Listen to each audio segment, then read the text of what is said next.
I love that you brought up arrogance because and a lot of times these days, especially talking with people in the Gen Z's generation, there's this feeling that I need to be authentic. Yep. And I get it because I think authenticity matters greatly, like that ability to let people see inside you and to Mm, just be normal. I think that what gets missed in that mm, is that authenticity without regard or respect for your audience is arrogance. yes.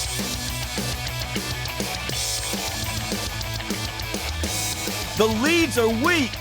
Hey, welcome back to another episode of the Sales Gravy Podcast. On this episode, we have the best-selling author of Coffees for Closers, Mr. Tony Morris, who is also the #1 instructor on Sales Gravy University.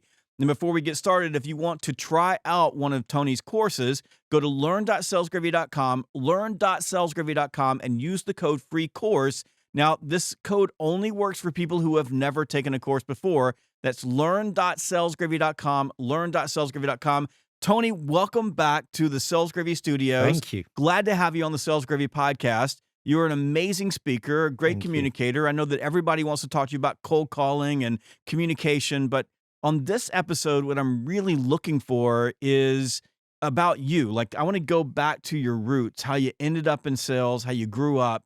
So maybe take us back to the early days of your childhood Mm, in sunny England, cloudy yeah. England, rainy England. Rainy, definitely. Yes, and just walk us through how you became the man you are today. Well, thank you. So my dad worked for IBM, massive IT conglomerate, and he was an account manager.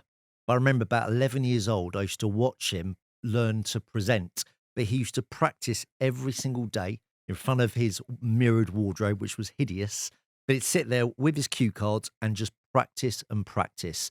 And I thought to myself, that's what it takes. You know, if you're going to be exceptional, you've got to practice every day. So that was my first sort of insight. Um, I grew up in a lovely, lovely home. My mum, dad, my sister, Lucy. I was very lucky. My sister's name's Lucy. Oh, really? Yeah. Love that. So, and we're still very close now. So it was a lovely upbringing. But to answer your question, my first, I guess, sales job was at the age of 12. Me and my best friend Mark, we used to go cold calling to sell car washing. And we literally used to pitch. I didn't have a clue how to do it, but I just got the job and did it. And it was all right. I was making some money as a kid. And then I started private school. I went to a really nice school, secondary school called St Albans.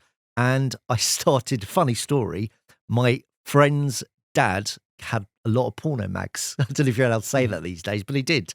And Mark said to me, let's sell some porn mags. And I was like, you couldn't do that now, right? But I did. And I made about £1,000 a month from selling my best friend's dad's mags. And then I used to sell sweets. There used to be a tuck shop. I'd buy £10 worth of sweets and sell them for £20. So that was my first sort of in sales. And I just loved persuasion. I loved that I could say something to get the outcome I wanted, right? And that was sort of my, I guess, way into sales. And then my first sales job was in a call center. I was selling gas and electric, and I just fell in love with sales. Absolutely fell in love with it. So let's go back to your dad. So your dad's at IBM, Yep, and back then IBM was known as the birthplace of great salespeople. The best sales absolutely. training was IBM.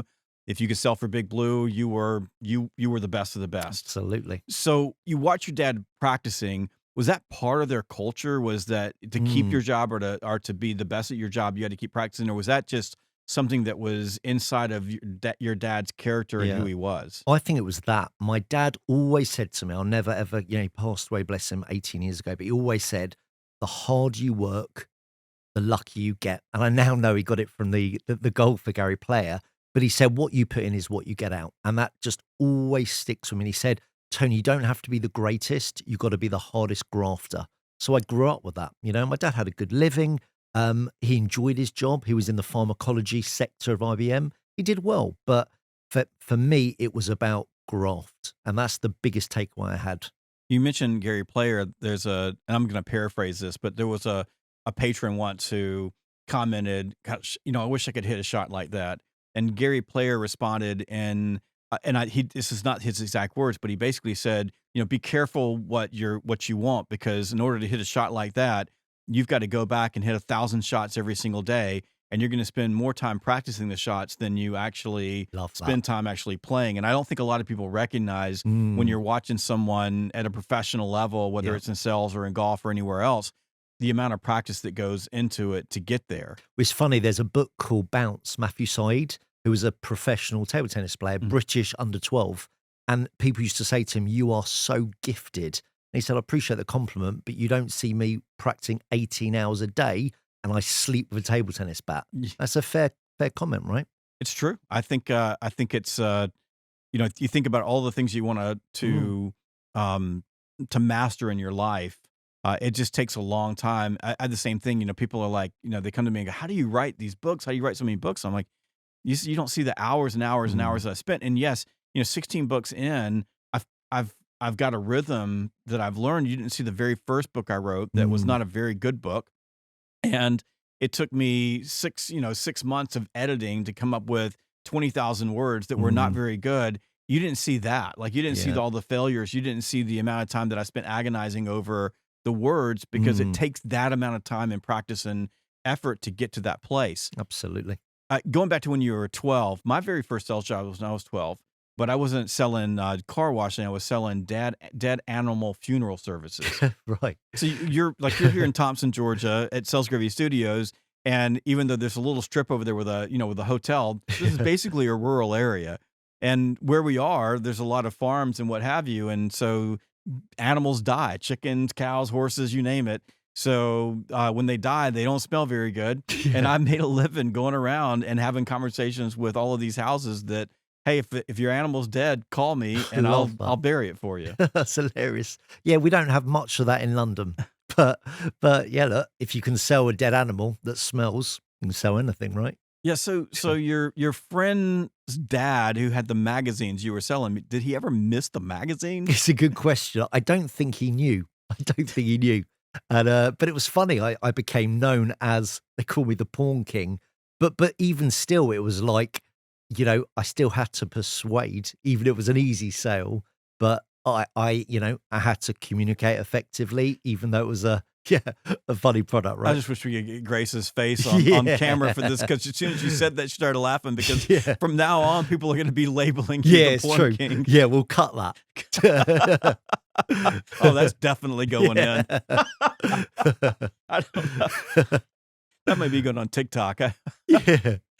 So you're in high school. You're learning how to sell. I think you and I have very similar backgrounds. And in high school, for me, it was, I got on the high school yearbook and we sold advertising, and that was the place where I just absolutely fell in love with it, because it was like the first time in my life I would go out, talk to someone, and then they would write me a check. Yeah. So it was like sales crack. Like, I do it, and I want more, I want more, I want more.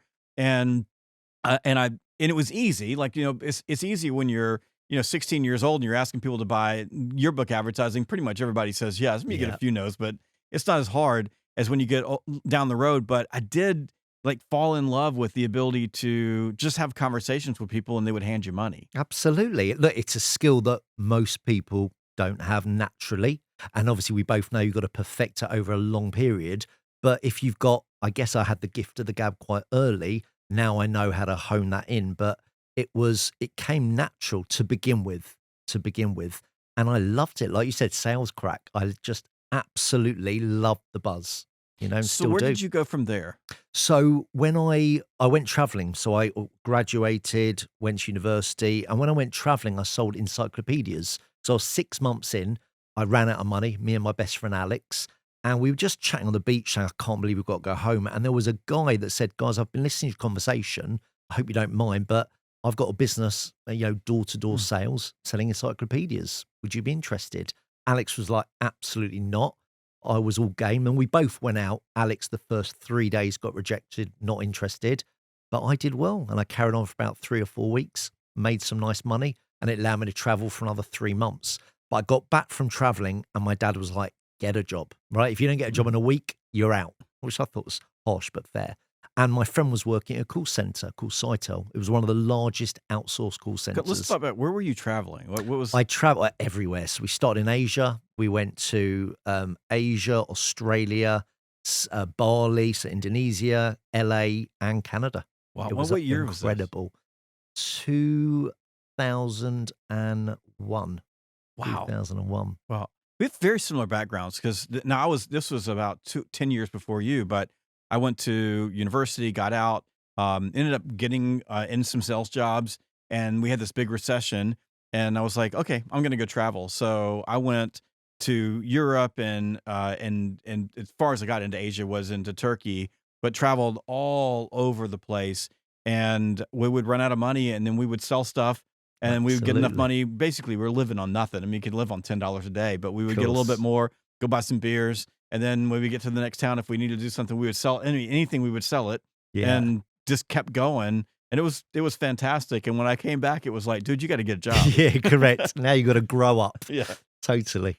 But it's nice, all right? If you've got that ability, you can, whatever the product, you sold corpses, right? So I sold porn. So whatever the product, if you've got the keys traits, which I'm sure we'll talk about, you can sell anything and then you can use that income to do whatever you want ultimately. Do you feel that way that if like everything, like we took everything away from you and Mm. said, it's just everything you have, I know you have, you've got a wonderful lifestyle, but everything's gone and we just dropped you off someplace. Do you feel like you could use your skills in sales to build it back? I do actually. I mean, it's the thought of it's daunting and scary, but we both know comfort zone's danger zone, and actually, I do thrive on that. So yeah, I really do. I think I've been very lucky that I have an ability to communicate, which I know a lot of people don't have naturally. So I'm very lucky with that. I'm a good questioner. I was a dreadful listener. So I think that was my biggest weakness that I had to work on, and again, in terms of grafting, I got that from my dad. So I suppose I was very lucky to that point. But, I've honed the skill. It's taken me 19 years. So I do think if you drop me off somewhere, as long as there was some people around, otherwise no one's buying, then yeah, I think I That's what I could. always felt like. I always felt like, if I had to start over again or if I had to move to something else because I Mm, can sell, I can make it work. Like absolutely. I could find some place that would take me. And there are times, and I'm at the very end of my career these days, but there are times when I would relish like being able to go back and Mm, start over again in my 20s, especially knowing what I know now, yeah, and jump into a sales role and then just go crush that sales role and then move to another one. absolutely. And like in my role as a sales coach, sales trainer, I get to sell a good bit. Like I get to Yeah. go out with my clients and get in the field and every once in a while I stumble on something and need help because I'm like I got a hot one, I got to close it. I don't know what to do. But I miss that, like the adventure of your early 20s when you're jumping into your first sales job and everything is new and you're trying to figure it out. But the thing for me always was I just had that confidence, and I think it was coming out of Yeah. my teenage years that a lot of people don't have. Like I talk to people in their early 20s and they're so Mm, worried about, like, someone asks them a question and they don't know what to say, or they're so insecure. yeah. And I just never felt that. Mm, I felt confident from the very get-go really. when I was in my early 20s that I didn't have to, it didn't really make a difference what Mm. I said. I just knew that I could ask questions and get people talking, and I just always believed if I could get people talking, they'd buy from me. See, that's nice too. I didn't have that. I knew I could sell. That was clear from the outset, but I didn't have the confidence. I was one of the kids at school that if I didn't know the answer, I didn't want to put my hand up because I didn't want to look stupid, which I now know is moronic, right? If you don't ask the Mhm. question, it's a guaranteed no. Um, and I suppose as I've got better, I've got confidence. So I make live calls on stage, as I think and people are like, "Are you insane?" But for me, I've practiced it so much in my head, unless they don't answer, what's going to go wrong? And even if it is Mhm. negative, there's lessons. So to me, I don't think anything of it. Whereas I think people watching are like, you're insane. I don't see it like that. So you come back from traveling, Yep. which sounds like your traveling was really good. Incredible. Dad says, "Dude, you got to get a job or you're getting out." Yep. So that was a dad basically drawing the line and saying it's time to fish or cut bait. Absolutely. You got a job. You didn't have that natural level of confidence. Correct. Um, so tell me what you did and how you began to build Mm. that confidence, because I do think confidence does matter. I think that Yeah. um, like if there's truly a Jedi mind trick in sales, Yeah. it's confidence. Yeah. And my terms, relaxed, assertive confidence, right? Yeah. It's that cool, calm, emotional control that people Yeah. lean into. Yeah. Well, it's funny actually, because I remember Alex, the guy I went traveling with, he was a good looking guy, but he was no Brad Pitt. He's no Jeb and myself. And I was like, how do you get all the ladies, right? They love you. And he said, Tony, when I go into a bar in my little head, I'm the best looking guy in the bar. And I'm like, mate, you're not bad looking, but you're like a 6. And he's like, I know, but in my head, I'm a 10. And he said, I don't act arrogant. I am so confident. And I suppose it's the technique, act as if. And for me now, when I'm on the phone, when I started 20 years ago, it's act as if I'm the best salesperson they've ever spoken to. And I think you then get into that role, right? And I think then once I start getting results quite quickly, then the confidence came.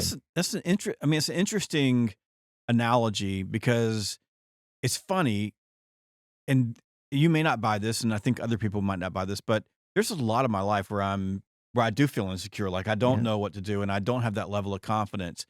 But when it comes to sales, like for me, everything slows down. Mm, I get it, I understand it, I know it, I can feel it, and when I'm walking into a sales call, my whole mindset is I'm the only person they could possibly buy from. Like absolutely. I'm the greatest salesperson in the entire world. Yeah. But so much of my confidence comes from I don't need to know what to say. I Yeah. only need to know what to ask, which is why when I'm working in all these different industries Mm, and I go out and I'm on the phone banging the mm, phone away with my client, mm, I really don't need product knowledge. Now there's times when I need to mm. answer a question that I can't answer. I need to go get some help, Yeah. or I don't know their system for signing the contract up. But in terms of getting the person engaged, I don't care. Yeah. Like I'm in conversations with people in industries I've never even worked in, Yeah. and all I need to know is what to ask, and that I think is where my confidence comes Yeah. from. Is I've never worried about what I need to say. But it's really funny that you would say you don't have confidence because one of the things that I think makes you our most popular instructor on Sales Gravy University uh, is that you exude some sort of relaxed when Mm, you watch like your teaching. I tell people mm, all the time, you're a freak of I must have said a bad word. You're a freak of mm, nature. I do say it the other way, but you're a freak of nature because you just exude this like ability to communicate in a way mm, that you're just there. Like it's so like laid back. I mm. watch you do it. I'm like, how do you do that? Yeah, well, I think a bit like you know, I know how to ask great questions. I now know how to listen because that was my biggest weakness. So I worked on that. And I've pretty much got answers for most things. So for me, that I guess that comes quite natural. The thing I'm always conscious of, I don't want to be arrogant. So when you're without being arrogant, when you're very good at something, I don't want to look like the show off. For me, it's about like you as a speaker and a coach. Is I want to help others. Simple as that. And I know if I can turn a poor performer into an absolute sales assassin, that's where I get my enjoyment. Yeah, I love that you brought up arrogance because and a lot of times these days, especially talking with people in the TikTok generation, Mm, Gen Zs, there's this feeling that I need to be authentic. yep. And I get it because I think authenticity matters greatly, like that ability to let people see inside you and to Mm, just be normal. I think that what gets missed in that mm. is that authenticity without regard or respect for your audience is arrogance. Yeah, I think that's a very So good point. we have to constantly be thinking about how we're flexing Mm, what we feel is authentic to mm, our audience. But I do get what you're saying. I think arrogance is a turnoff. That's why we say relaxed, assertive confidence, not correct. relaxed, arrogant But confidence. it's funny, this has happened twice to me actually in my 20 years been doing this. I did a gig years ago and I remember I like feedback. I want to know what I did well, where can I improve, right? So I was in a taxi with the client and I said to him, "What did you think?" And he said, "I absolutely hated it." I was like, "Tell me what you really feel." I was like, "Okay, that's okay. Give me feedback." And he said, "Tony, I can never do what you do. I can never be you. And for that, I hated it." I think it's quite a weird response, right? So it wasn't anything he hated my content or me. I think he felt I can't be like that, and that Mhm. bothered him. And I remember another client, real estate in France, and I got amazing results. They got an ROI within 2 weeks of working me. But the guy dropped me off at the airport, and I'll never forget. He said, "You're dangerous." "What do you mean?" He said, "You're dangerous. You can sell anything to anyone, and that worries me." He said, and I thought, "I'm not dangerous," but in his mind, dangerous. I could see how people would think that. I remember I was working with a group of insurance agents out in Oregon, and one of the students there was an ex-CIA agent. Wow. And I was teaching Sales EQ, which is the psychology of selling. And we were on a break, and he's retired. Like, so this is his second career is Yeah. moving into this insurance group. And he said, we use these same things. And because the brain is the brain, right? Psychology is psychology. We use these same things. He said we would like go in country and we would meet with someone and convince them to turn on their own government or turn on their friends, or we use these ways of getting them to reveal information to us. He said, like this all sounds like it's a little bit manipulative. And I said, it is manipulative if you're using it for your own purpose. Like if you're using it to hurt someone else and you know that what you're doing is hurting someone else. Yes. I said, it's not manipulative when I know there's a person that I can help Yep. and they're having a hard time making a decision. Yep. And I'm focused on helping them solve a problem. Yep. And my core integrity, what's in my heart, is I will never sell someone not something that they don't need or shouldn't have, or it's not the right thing for them. I won't sell something just for the sake of selling something. 100%. It's funny actually, and this might sound arrogant, I hope it doesn't. When I'm coaching calling, I say to the audience, they're lucky I've chosen them. When I'm making a prospecting call, I know I can help because I've got success stories with people just like them. I know what their pains are because I know the industry that I'm serving. So in a way, I see it as they are lucky I chose them because I know if they get me or my team in, they're going to get an increased margin, whatever the goal is. And I know that might sound arrogant, but I believe it. And, and I end up cold calling, might take me 10, 15 times. And they're like, don't want you. And I get in.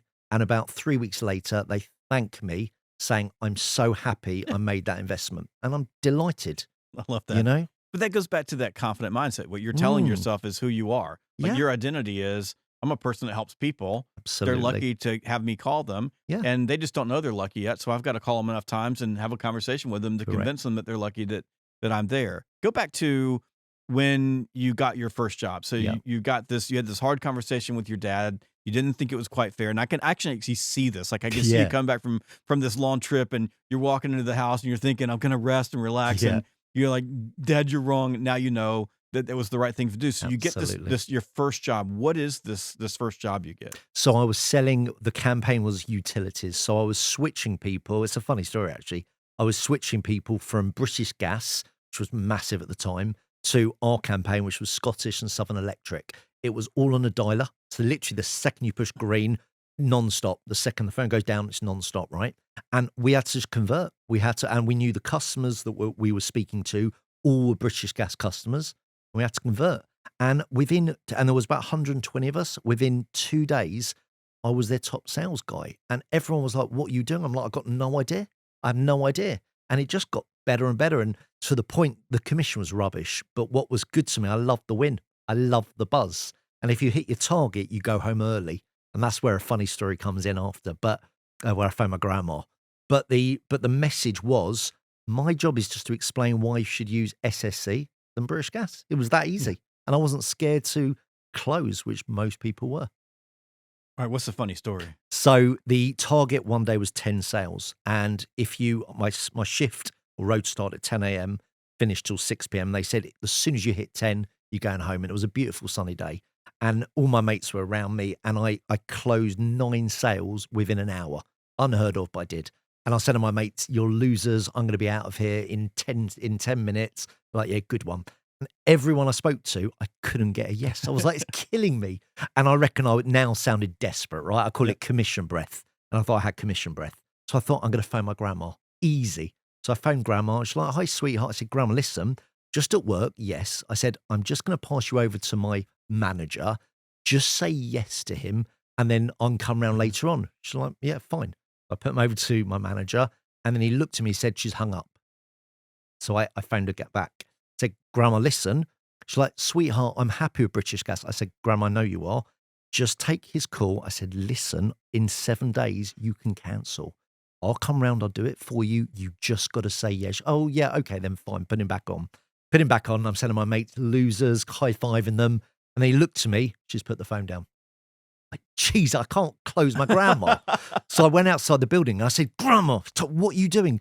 But Tony, I like British Gas. I said, I know you do, but listen to me. 7 days will shift you over back to British Gas. She said, no, I'm really happy where I am. I thought, thanks, Grandma. She's like, what are you doing for the day? I said, I'm working now. And I had to, so I couldn't close my grandma. Killed me. Why do you think people are afraid to close? I ask that a lot. And I think it comes down to three things, actually. I think the biggest is the fear of rejection. People don't want to hear a no, right? That's the biggest, in my opinion. The second is they don't want to sound desperate. But what's interesting, in their mind, it's desperate. Whereas in our mind, definitely mine, is we're helping solve a problem. That's not desperate. I'm helping them. So I think that's a different mindset. And I think the third is they probably don't really know how to. And I know that sounds so stupid, like you're just saying, can we move forward with this, or can I have the business? But for them, that's complex. I think it comes down to those three. But I reckon the first one is they don't want to hear a no. Probably the biggest. Yeah, area. I would weave into that. There are, a lot of people who have a lot of empathy. Yeah. And they have a bad problem of projecting their own uncomfortability, I guess, probably, or their own feeling of being uncomfortable onto their buyer. Yeah. And they put themselves in that situation, and then they say to themselves, I don't want to be too pushy. Yeah. So they, in the process of not being too pushy, they're either waiting for the buyer to do their job for them, which buyers just don't. Absolutely. And I don't know why, but the buyers don't want to change. So if you don't ask them to change, they won't. And I always see myself like in a situation where I'm helping people. What I see myself is a friend. Yeah. So I'd say to myself, like, and this is a visual I have. I'm getting on their side of the table. I'm putting my arm around their shoulders like a friend. Like if I have a friend making a hard time making a decision, which we all do, Yeah. I would explain to them, look, this is going to be okay. Absolutely. Almost like you did with your grandma, but she turned you down. She was tough. Yeah. So tough grandmas. But I put my arm around them and I move them forward. Like that's how I see it. But a person feels like they're being too pushy, and that's their empathy coming through, right? Versus their outcome drive. And you're an outcome-driven person. I'm an outcome-driven person. So I wake up and I'm thinking I'm much more self-centered in that I don't have a problem just asking you for what you want. And you're further on down that spectrum than I am. But what people don't understand is that in the act of trying not to be too pushy, you hesitate. Yep. You demonstrate some level of insecurity, and you actually create objections that didn't exist because of the way that human beings treat people who are insecure and a little bit weak. Oh, I get it. And I think there's another point, actually. Often the salesperson who is struggling with it will say to me, I don't like it when someone cold calls me. Yeah. And my response is, but you're not the customer. So your response is irrelevant, with all due respect. I love it when someone cold calls me because I want to learn. In my head, they're either going to be great and I want to learn, or they're going to be rubbish, and that's a prospect for me. Yeah. I'm going to phone their boss and I'm winning business, right? So either or, happy days. Yeah. I tell people, like, look, nobody wants to cold call. I get that. And nobody wants to be interrupted. I get that. But if you're in sales and you don't interrupt, you're going to have skinny kids. Correct. So you need to make a choice, right? Are you going to interrupt or not interrupt? Well, it's like a boxer saying, a guy saying, or a girl saying, I want to box, but I don't want to be punched in the face. Yeah. Well, then don't box. Yeah, exactly. If you don't want to make the call and talk to people, you probably are in the wrong profession. Correct. So, you've got the job with Sitel, and you're competing against British Gas. You can't even close your grandma. I'm just teasing. I couldn't. At this point, you're probably thinking about going back to being porn king. Yeah. What next? So I did it for about 6 months, and every month I became top sales guy, and all my mates took the mickey. They're like, you're selling gas and electric. All your mates took a mickey? Took the mickey out of me, took the piss. Okay. Yeah. They ribbed you. They ripped me. Yeah, exactly that. They're like, big deal, you're top sales guy. But interestingly, wait a minute for a second. I see you laughing, Ulysses. Like, seriously, you're not saying take the mickey out of me. It's not. We're not using that language around here. It's bad. Yeah, absolutely. Because we'll be on something and he'll be whispering in my ear. Yeah. He just took the mickey out of you. Yeah. But you know what? Yes, my friends were joking around, but actually that's where my journey really began. So after that, my dad was like, now let's get you a better job. fine. And he said, you'll always be safe in IT. And that's obviously his background of IBM. He said, get into selling software. Software, yeah, it's going to evolve. You know, people are going to innovate, but you're safe with software. So I went for an interview with a company called Pareto Law, which actually now is a competitor of mine. They've been bought by Randstad, but they're a competitor. And I had an interview 3 days later, and I got given my first job selling software. And I absolutely loved it. And this is the funny thing. On day 2, I made my first cold call to the company's called CapScan. And I thought, I'm going to phone Sitel. So just to explain what they do, they sell address management software. So, you know, when you put postcode on a website, populates the address, that's it. And call centers use them. And I remember thinking, Sitel, we didn't have that. There's an opportunity. So day 2, I made my first cold call. And I phoned my manager, Daryl, in Watford, where I was working. He was like, Tony, I'm not the stakeholder. So phone HQ. And I did. It took me, I remember, 18 different phone calls to get the stakeholder. And I closed an appointment. Everyone around was like, how did you do that? I said, I made some calls. I found out the name of the right person and I phoned them. And they didn't get it. And I was like, what, you didn't get the process of me getting the name? They said, no, but how do you have the confidence just to pick up the phone? And I didn't get what they were saying. And funny enough, though, I made the appointment for Greg, who's one of the best sales guys I've ever met, still to this day. And it turned out to be a £225,000 order. And up to that point, the biggest deal CapScan did was like 50K. So for my first ever phone call, not down to me, down to Greg for winning it, I just presented the opportunity. Yeah, it was their biggest deal. So a couple of things we want to unpack there. The 18 calls to get the right person to talk to. I think this is what gets missed in prospecting, right? So about 80% of prospecting is just gathering information. Absolutely. It's just doing the legwork. And that's one of the things that I think salespeople miss. Like they'll call in and they'll get a little nugget of information. Like you're doing 18 calls. You didn't do 18 blanks. You talk to somebody that says, I think it's Mark that handles that. Go see Mark. And then you call Mark up and Mark goes, it's not me. I don't know. Maybe Jenny over in IT handles that. And you say, can I have Jenny's information? And Mark goes, I don't feel comfortable giving you that. So you call back in, you talk to somebody else. They find Jenny. You get Jenny's information. You send Jenny a note or you call Jenny. Like that's what it's all about. And the best way of looking at that is if this is kind of a weird way, but if we were to go into battle, we're an army, right? Yep. The very first thing we would do is send in air. Like they would go in and they would drop bombs. And then we would shoot artillery. But eventually we have to send in infantry who has to go on the ground and do the heavy lifting to win the war. It's a good analogy. We're the infantry, right? We have to go in and make the calls to find everything. We can use data tools like a Zoom Info and they can give us information, but you still got to call in and find out buying windows and buying cycles, and the right person may not have the title that you always think it's going to be. But for me, I enjoy that part. Because I know that's part of the graph. That's part of the process, right? Because you understand you're putting together a jigsaw puzzle. Correct. And that's what I always understood. Like when I was making a call, everything that was a victory for me, like every piece of information I got was a victory. Even, by the way, if I called and I got a bad number, that was a victory. Now I know, don't call that number anymore. You've got to find another number. 100%. Because salespeople moan. They're like, I've had a crap, rubbish day. I made no appointments. I'm like, but you phoned 90 people that were the wrong people. You don't need to call them again. Or you got 3 pieces of information, or like I was talking to one kid, he called in, got a person just a contact. The guy goes, "It's not me. I don't make the decision, but I'll give you the cell phone number of the person that does." Got a phone, said, "How do you think that went?" He goes, "Terrible." I'm like, "Wait a minute, you got the freaking cell phone number of the guy who makes a decision." And I'll give you an example of this. So this was back in late October. It was late October, and I was out with a rep. We were in Texas and we were driving down the road and I saw this like big operation and said, "Hey, what do you know about them?" Rep said, "I don't know anything about them." I said, "Why don't we go call on them?" He goes, "Okay." So we go in, he takes the lead. We walk through a door of a building, hit a gatekeeper. Gatekeeper says, "I think that it's the guy over there in that other building that makes the decision." And so we would go over there and we talk to this guy's name's Jose. Jose says, I'm not the person who makes the decision. I think it's Hernando. So he says, let me get Hernando on the phone. He puts Hernando on the speakerphone, says, "Hernando, got a couple of guys over here want to talk to you about blah, blah, blah." And he goes, "Oh, I'm not the guy that makes the decision. It's Jerry. But Jerry's out with a customer right now. And the guy I'm with, the rep, who's awesome, top selling rep, says, well, can we get Jerry's phone number?" And Jose says, sure. He opens his phone up, shows it to us. It's got Jerry's email address, his phone number. I think it's got his home address on it.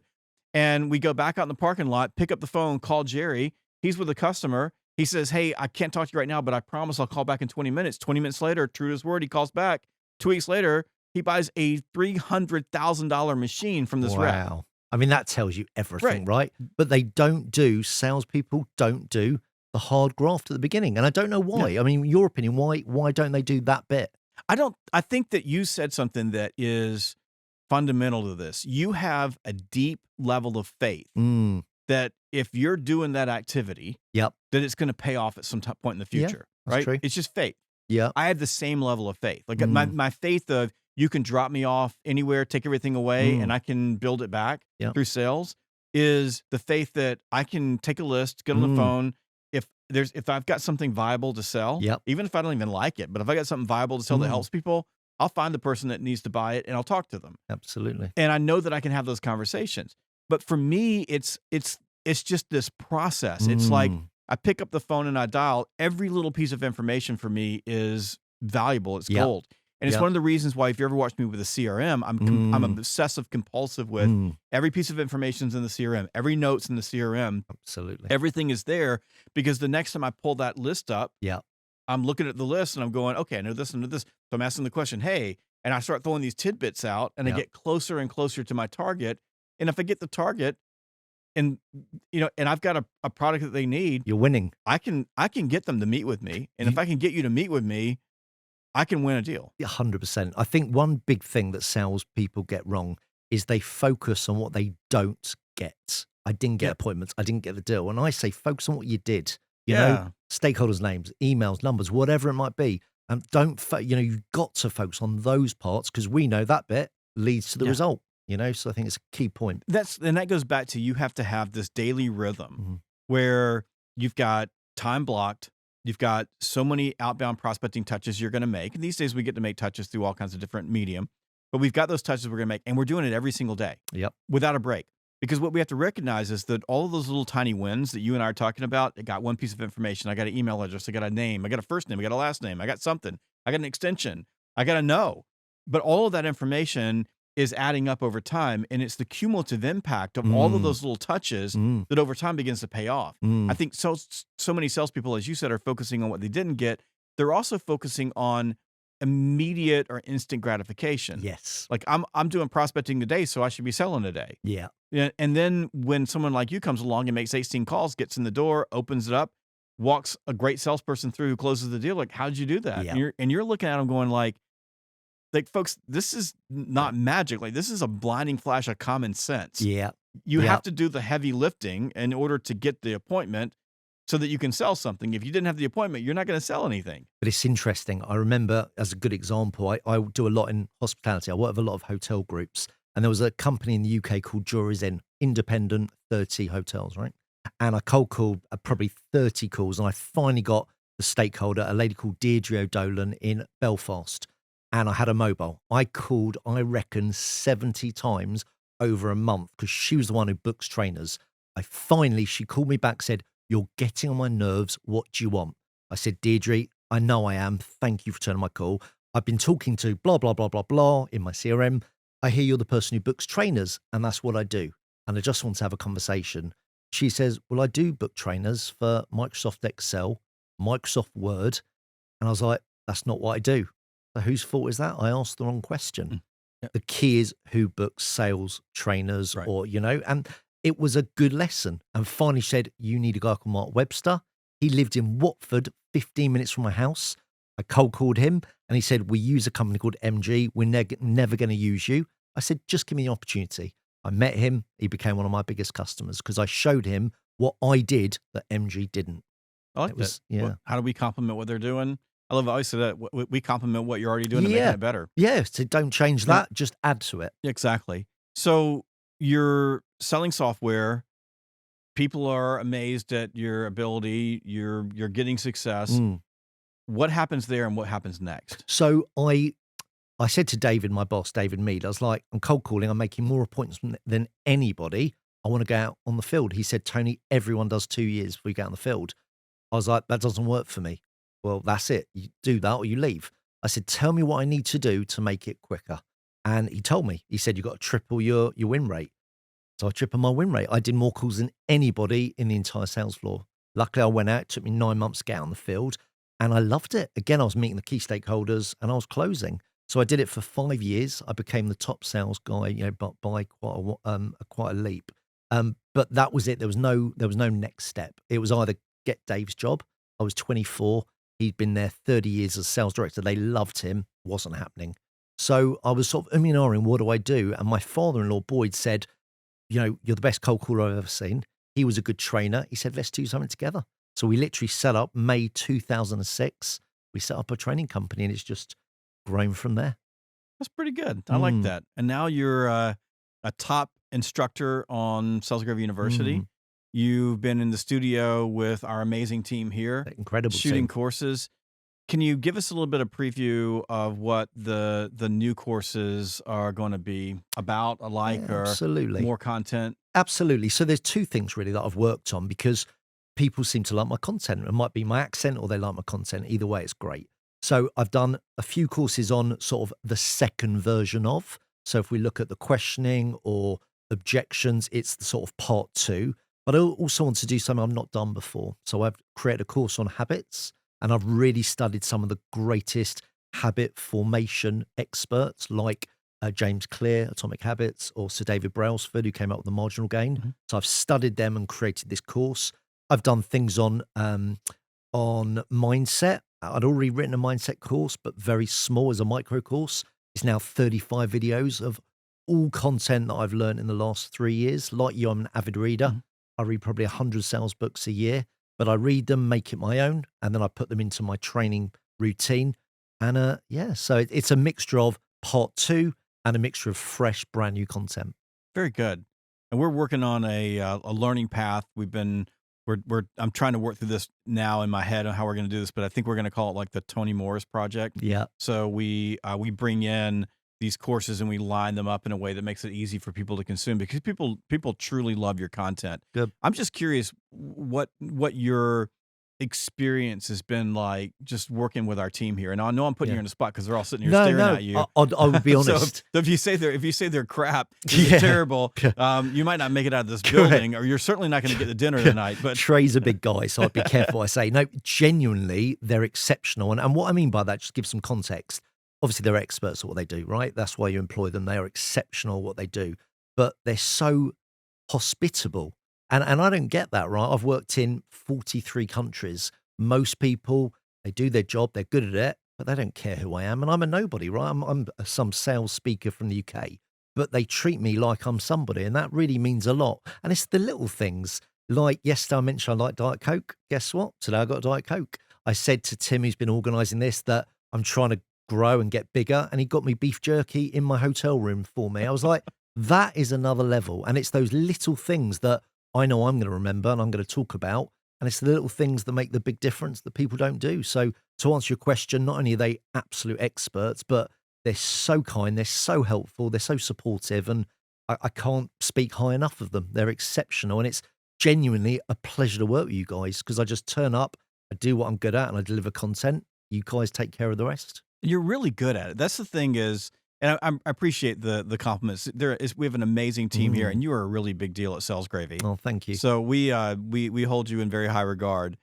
But what amazes me about you, and I'm in all of this because I've watched your videos, and then I talk to these guys about what you do, and they're like, you just come and sit down and just start laying down content, and we're just in awe because we work with a lot of folks, and they work with me. They call me 5-take Jeb. Yeah. And because I can't do anything. Like even starting this podcast off, I had to think I'd do it 3 times to get it right.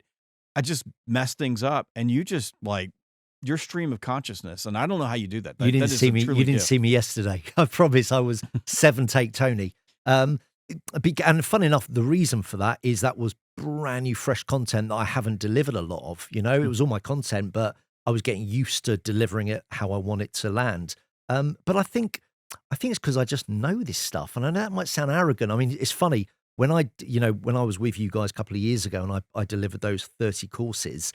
I wrote those in about 10 hours, And I remember 5 hours of it. I don't know if you have this in America, but I got a ticket, a car parking ticket.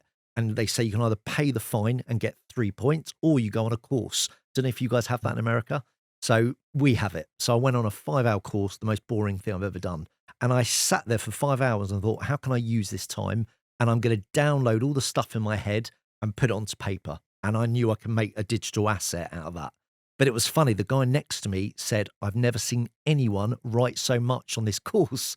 And I said, oh, I'm writing a digital content. He was like, okay, well, you're weird. But that was it. And I remember I didn't take anything of what the instructor was saying because I can drive. I was just unlucky. But it was a useful 5 hours, and it's because I could download what I know. I just have this theory, and it's a weird theory, but I think it all goes back to where we started with your dad. Yeah.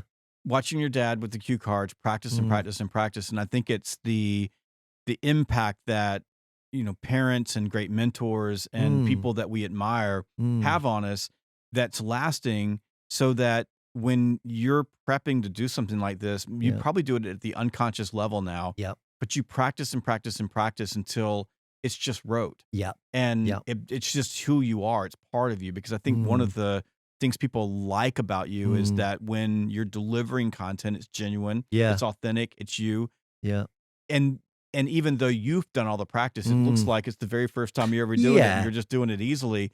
But it goes back to what you learned from your dad, and I think it's a great Absolutely. lesson for salespeople when you've got talk tracks, when when you're getting ready for a presentation or a proposal, you've got to put in the work Of course. to get it right so that you can be your very best and you can win the deal. But it's a nice, no, I really appreciate that actually. And, as I said, my dad passed away 3 months after I set my company up in 2006. So, unless he is looking down, he hasn't seen the books I've written or what I've achieved, but he's living life through my eyes. That's how I genuinely feel. And I think I've got, again, without being arrogant, I've got these skills because of my dad. I've got this mindset of what you put in is what you get out. And he was a great sales guy. And I hope that's what I've taken from him. And when I'm on that stage, I do think about my dad. Very good. Mm. So I was in Philly on Thursday, and a young man walked up to me. He's with a company called iHeart, and the iHeart sales reps are familiar with your content because they use Sales Gravy University, and we love it because they're a great company. They're one of my favorite clients. And he walked up and he had my book in his hands, and he asked me to sign it. And he said, I just want to tell you how much I love Tony Morris. I watch all his Oh, courses. I bless love him. him. And I've read his book, Coffees for Closer, and it's awesome. He said, it's my favorite book. Oh, that's so His nice to words. hear. So, people should go buy your book. It's Mm. same. We have the same publisher. We do. You can pick it up on Amazon. You can pick it up at Barnes and Noble. Yeah. Really, wherever books are published, it'll be everywhere. Mm. You're working on something new. So you've got Coffees for Closers, and then you've got a new project. Real Do. quickly, can we get a quick sneak peek before we take off? Course. So it's ask better questions, get better results. And ultimately, it's about we're sold to every day. You go to a nice restaurant, you're sitting down, how many baskets of bread do you want? Still or sparkling? Standard stuff. But where I've taken it to another level, as a brief example, chapter 1's called Do You Have a Loyalty Card? You go to Starbucks, you order your coffee, and they say, Do you have a loyalty card? No. Do you want one? No, thank you. Why are we saying no? And what could they say to get a yes outcome? So what I do is I video I've got spyglasses, not right now, but I've got Ray-Ban spyglasses where I record the interaction. I then tell them I'm an author and I've recorded. I get their permission, obviously. And then I have a QR code in the chapter that shows the video. And the whole chapter is about what could they have done to get a yes outcome. So the whole book is all of the different examples and scenarios of everyday sales. Love it. Tony, thank you so much for joining us on the Sales Gravy podcast. And folks, if you want to go check out Tony's courses, if you've never taken a course before, go to learn.salesgravy.com, and you can use the code FREECOURSE to take any course on the platform that you prefer. But I highly recommend taking Tony. A lot of folks who come in and use the code to take their first course, take Tony's classes. Tony Morris, author of Coffees for Closers. And I want to just stop for 1 second and tell you thank you for being a listener of Sales Gravy. We've got Money Monday podcast that comes out every Monday morning. We've got Ask Jeb, which is a radio call-in type show that's going on Wednesdays. And then, of course, these amazing interviews with thought experts or thought leaders like Tony Morris on Fridays. And we truly appreciate it. You've made us one of the top sales podcasts ever. We've been podcasting for 18 years. I'd love to say we're number one, but I don't know exactly where the rankings are, but we can assume maybe we are number one. But the one thing that does help us out is when you leave a review or you give us a rating. And it's really easy to do this. On Spotify, you just go over to the little three dots and you click it on the podcast and you go down and just drop 5 stars. And on Apple, go to the podcast, scroll all the way down to the bottom of the podcast page on your app and give it 5 stars or write a review. We truly appreciate your reviews. If you're getting value from the podcast, if you like these conversations and you want more salespeople to hear them, when you give us a review, the algorithms see that and they put us up in search, which means that more people get to see the Sales Gravy podcast. And we appreciate it. And we'll see you next time on the Sales Gravy podcast. And remember, when it's time to go home, always make one more call. Hey, I'm doing a happy dance because you watched this video. Make sure that you click like and subscribe so that you never miss one of our amazing sales training videos.